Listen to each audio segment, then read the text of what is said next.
Hello, this is Going Deeper. I'm your host, Kathy Harrison Booker. We're studying the book of Revelation.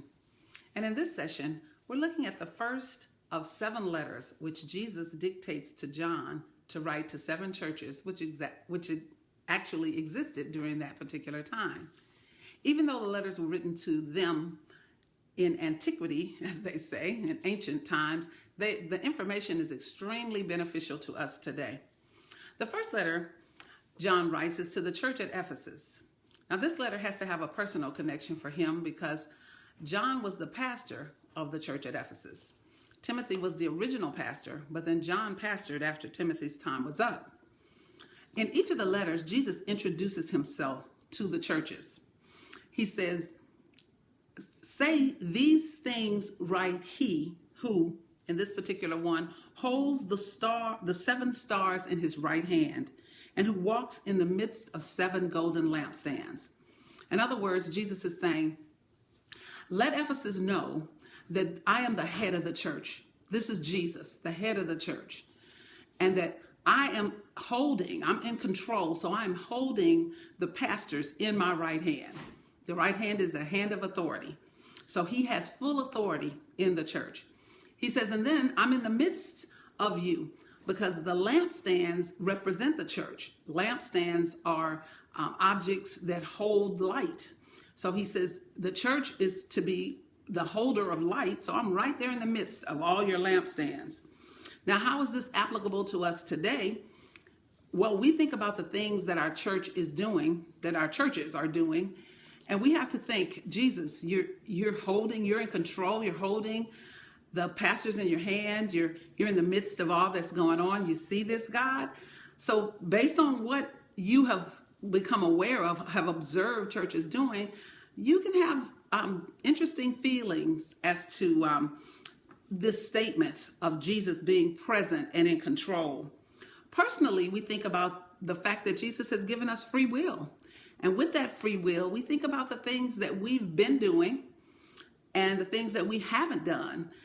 And when Jesus makes a statement that he's in control and that he's in the midst, what Jesus is saying is that at any moment, I can step in and change things because I am in control.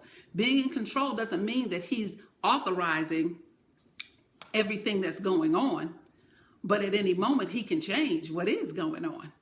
Being in the midst of means that he sees. Nothing is outside of his view. We remember that vision that he gave John with those fiery eyes. He sees everything. So Jesus is long-suffering and he's extremely loving, but it doesn't mean that he won't step in. Now, he goes on to give some beautiful compliments to this church at Ephesus. He starts off by saying, I know your works, your labor, and your patience. Well, that would make anybody feel really good. You notice, Jesus? Yes, I see it. He says, I also recognize that you can't bear evil people, that you have tested false apostles and found them to be liars.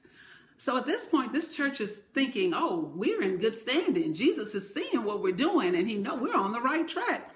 He repeats. He says, I know you've persevered. I know your patience, your labor in my name, and you haven't grown weary. Well, praise God, Jesus. You see what I'm doing. You know all that I'm doing. But Jesus goes on and he says, but I have one thing against you. He says, you've forgotten your first love. Who is the first love? He is the first love of the church. He is our first love. So in other words, Jesus says, I see all the works you're doing. I see the wonderful things you do. I see the patience with which you do them. I see the hard work. You're not even growing tired in it. You're moving forward. You're consistent, but you're doing it all without me. He says, return to the former things. Return to the first works. Remember when you first got saved? Go back to behaving that way. You know, that's when you wanted to let everybody know who Jesus was, when you were reaching out and worshiping and loving on him and loving on his people. Jesus says, go back to that. He says, if you don't go back to that, then I'm going to come and remove your lampstand. I'm going to remove your ability to reflect me. He says, now, if you understand what I'm saying, if you have the ability to understand what I'm saying, understand what I'm saying. He that hath an ear, let him hear.